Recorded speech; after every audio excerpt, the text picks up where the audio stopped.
नमस्कार दोस्तों, आपके अपने चैनल में स्वागत है। आज का वीडियो बहुत ही खास है क्योंकि इसमें हम एक ऐसी खास एकादशी के बारे में चर्चा करेंगे जिसका हिंदू धर्म में बहुत ही अधिक महत्व है। इस दिन को देवउठनी एकादशी के नाम से जाना जाता है और इस बार यह दिन 12 नवंबर को आ रहा है। ऐसा माना जाता है कि इस दिन भगवान विष्णु 4 महीने के योग निद्रा से जागते हैं और सृष्टि में पुनः सकारात्मकता का संचार होता है। इस विशेष दिन पर किए गए किसी भी शुभ कर्म जैसे पूजा, दान या विशेष उपायों का फल कई गुना बढ़ जाता है। अगर आप भी पितृदोष, शनिदोष या काल सर्प दोष जैसी परेशानियों से जूझ रहे हैं तो यह दिन आपके लिए बहुत ही खास और महत्वपूर्ण हो सकता है। देवउठनी एकादशी पर किए गए कुछ आसान से उपाय आपके जीवन में शांति, सुख और समृद्धि ला सकते हैं और कई प्रकार की नकारात्मक ऊर्जा को समाप्त कर सकते हैं।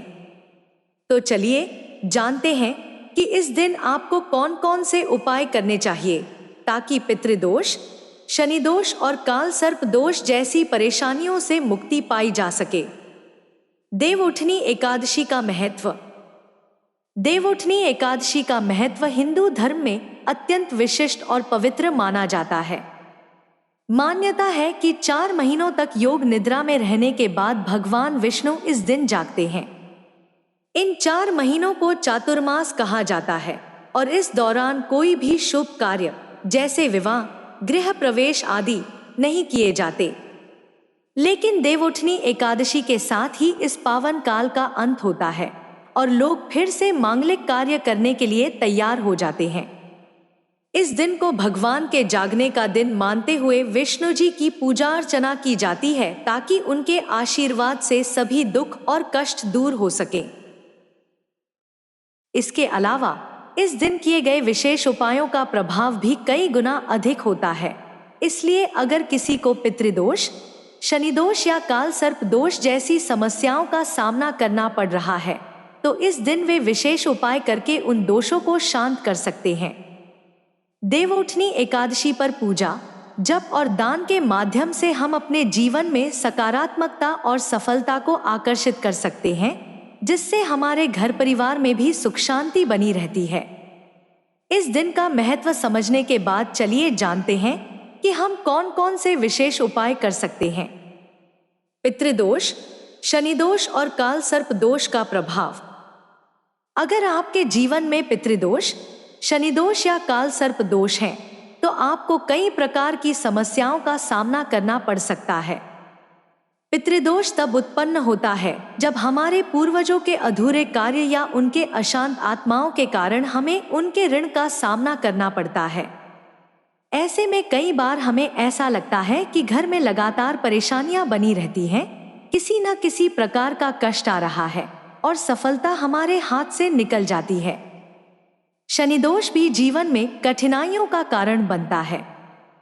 शनिदोष के प्रभाव से व्यक्ति को कई प्रकार की असफलताएं, आर्थिक तंगी और स्वास्थ्य समस्याएं झेलनी पड़ सकती हैं। काल सर्प दोष का प्रभाव भी जीवन में अत्यधिक परेशानी का कारण बनता है। यह दोष तब उत्पन्न होता है जब कुंडली में सभी ग्रह राहु और केतु के बीच आ जाते हैं। इसके कारण व्यक्ति को अपनी मेहनत का पूरा फल नहीं मिल पाता और वह बार बार असफलता का सामना करता है। इन दोषों का प्रभाव मानसिक और भावनात्मक स्थिति पर भी पड़ता है, जिससे व्यक्ति अपने लक्ष्य को पाने में कठिनाई का अनुभव करता है। देवउठनी एकादशी पर कुछ विशेष उपाय इन दोषों को शांत करने में सहायक हो सकते हैं। अब हम आपको बताएंगे एक सरल उपाय जो इस विशेष दिन पर सभी दोषों को शांत करने में मदद करेगा। उपाय: गाय को खिला दे यह चीज।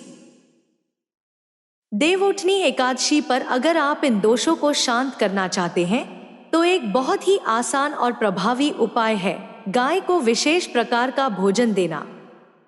इस दिन प्रातःकाल जल्दी उठकर स्नान कर लें और साफ सुथरे कपड़े पहनें। इसके बाद आटे में गुड़ और थोड़ा सा घी मिलाकर छोटे छोटे लड्डू बना लें। अब इस लड्डू को लेकर गाय के पास जाएं और उसे प्रेम से खिलाएं। गाय को आटे और गुड़ से बने ये लड्डू खिलाने का धार्मिक और आध्यात्मिक महत्व है। हिंदू धर्म में गाय को पवित्र माना जाता है और कहा जाता है कि इसमें सभी देवी देवताओं का वास होता है। गाय को भोजन देने से हमारे पूर्वज प्रसन्न होते हैं और उनके आशीर्वाद से हमारे पितृदोष शांत होते हैं। ऐसा भी माना जाता है कि शनि दोष और काल सर्प दोष के कारण उत्पन्न नकारात्मक ऊर्जा को भी यह उपाय दूर करने में मदद करता है। गाय के माध्यम से किए गए इस दान का फल व्यक्ति के जीवन में सुख, समृद्धि, शांति और सफलता लेकर आता है। इसलिए इस देवउठनी एकादशी पर इस सरल उपाय को अवश्य अपनाएं ताकि जीवन में आने वाली बाधाएं कम हो और नकारात्मकता दूर हो। इसके साथ तुलसी पूजा करें। देवउठनी एकादशी के दिन तुलसी के पौधे की पूजा करना भी विशेष लाभकारी माना गया है। हिंदू धर्म में तुलसी को देवी का रूप माना गया है और इसे मां लक्ष्मी का आशीर्वाद प्राप्त है। इस दिन तुलसी के पौधे के पास जाकर एक दीपक जलाएं और भगवान विष्णु के नमो भगवते वासुदेवाय मंत्र का जाप करें। इस मंत्र का जाप हमारे जीवन में शांति और सकारात्मकता लाता है और तुलसी माता की कृपा से कई दोष शांत हो जाते हैं। तुलसी पूजा से हमारे पितृदोष भी शांत होते हैं और साथ ही शनि दोष और काल सर्प दोष भी धीरे धीरे समाप्त हो जाते हैं। तुलसी पूजा के बाद तुलसी के पत्तों का जल अपने घर के चारों ओर छिड़के।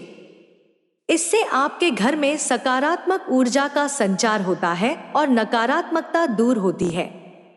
इस दिन तुलसी और भगवान विष्णु की संयुक्त पूजा से जीवन में आने वाले कष्टों से मुक्ति मिलती है और शांति का अनुभव होता है।